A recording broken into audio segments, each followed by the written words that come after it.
Assalamualaikum warahmatullahi wabarakatuh. Halo teman-teman semuanya, kami dari kelompok 10 yang beranggotakan Afra Nurani Sadiza Dewi, Rezeki Romian Simatupang, Cynthia Raulina, dan Yuda Mulyana akan menjelaskan materi mengenai bahaya penggunaan nafsa. Selamat menyaksikan.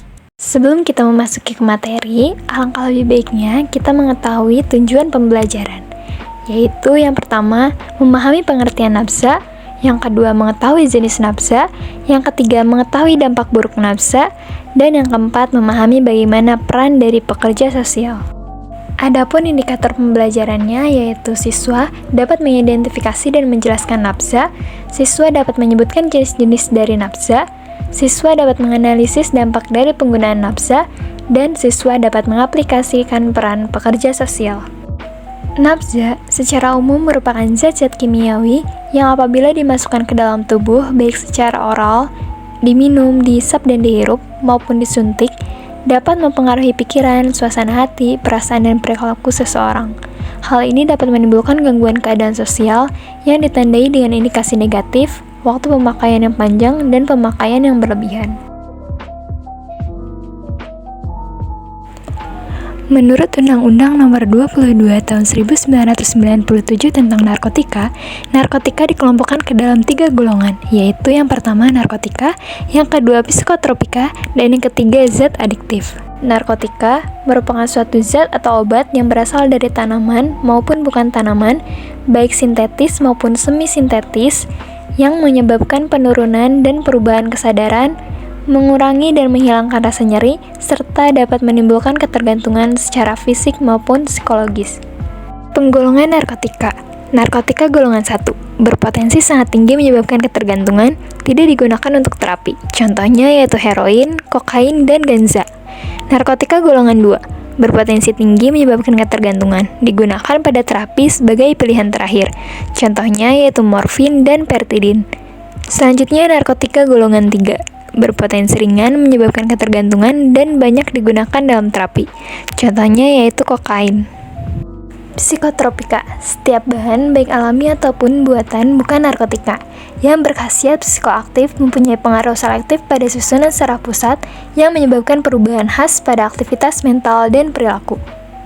Golongan psikotropika. Psikotropika golongan 1 adalah psikotropika yang hanya digunakan untuk tujuan ilmu pengetahuan dan tidak digunakan dalam terapi, serta mempunyai potensi yang amat kuat mengakibatkan sindrom ketergantungan. Yang termasuk golongan ini yaitu MDMA, ekstasi, LSD, dan ST.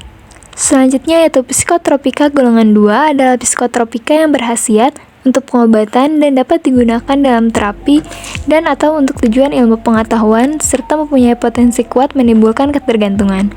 Contohnya yaitu amfetamin, phencyclidine, secobarbital, metaqualone, dan methylphenidate atau Ritalin. Psikotropika golongan 3 adalah psikotropika yang berkhasiat pengobatan dan banyak digunakan dalam terapi dan atau untuk tujuan ilmu pengetahuan serta mempunyai potensi sedang menyebabkan ketergantungan. Contohnya phenobarbital dan flunitrazepam. Psikotropika golongan 4 adalah psikotropika yang mempunyai khasiat pengobatan dan sangat luas digunakan dalam terapi dan atau untuk tujuan ilmu pengetahuan serta mempunyai potensi ringan mengakibatkan ketergantungan. Contohnya diazepam, clobazam, bromazepam, clonazepam, chlordiazepoxias, dan nitrazepam. Zat adiktif. Bahan lain yang bukan narkotika atau psikotropika yang merupakan inhalasi yang penggunaannya dapat menimbulkan ketergantungan.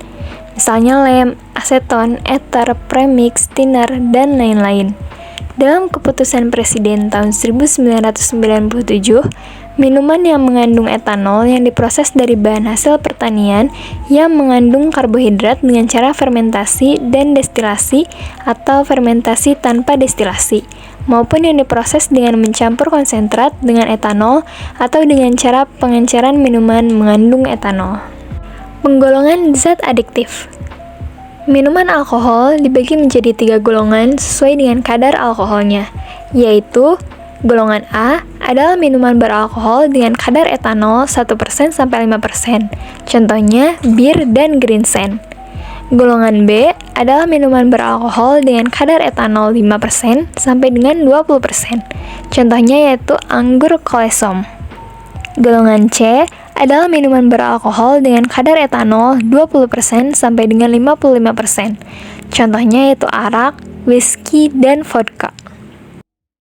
Dampak penggunaan nafza. Yang pertama ada tembakau gorila. Dapat mengakibatkan depresi dengan prevalensi sebanyak 61,4%, disorientasi sebanyak 45,5%, gelisah tanpa sebab sebanyak 34,1%, halusinasi sebanyak 34,1%, dan ansietas sebanyak 18,2%.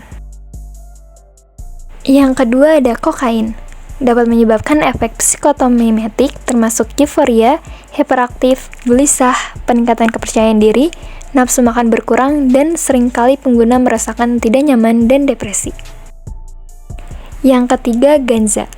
Dapat menyebabkan adanya penekanan sistem saraf pusat, menyebabkan efek psikotomimetik seperti halusinasi, persepsi dan perilaku yang berubah, peningkatan relaksasi, dan mempertajam kesadaran sensorik yang mengintensifkan warna dan suara. Yang keempat ada heroin. Dapat menyebabkan kesulitan bersosialisasi yang substansial, pencapaian pendidikan yang buruk, terjadinya masalah keluarga, mendorong kriminalitas, dan gangguan mental. Pasien mengalami depresi 65,2%, gangguan kecemasan 61,7%, gangguan perilaku 63,7%, gangguan konsep diri 36,6%, dan tingkat amarah meningkat sebanyak 59,5%.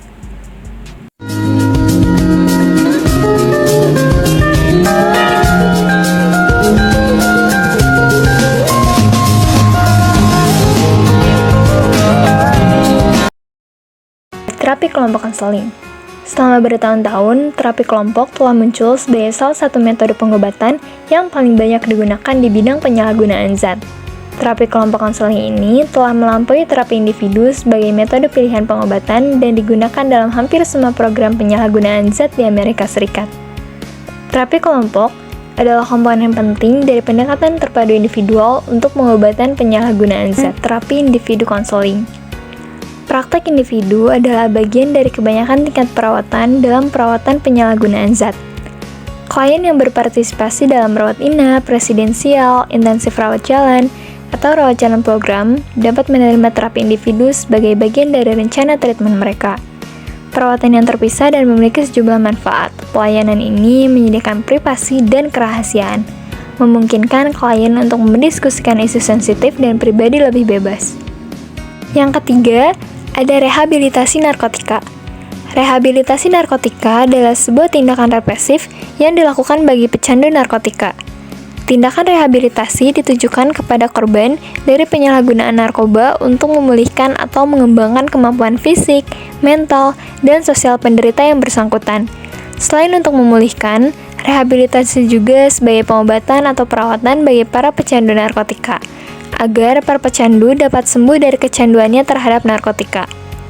Bagi pecandu narkoba yang memperoleh keputusan dari hakim untuk menjalani hukuman penjara atau kurungan, akan mendapatkan pembinaan maupun pengobatan dalam lembaga permasyarakatan. Sekian video pembelajaran dari kami. Terima kasih atas perhatiannya. Wassalamualaikum warahmatullahi wabarakatuh.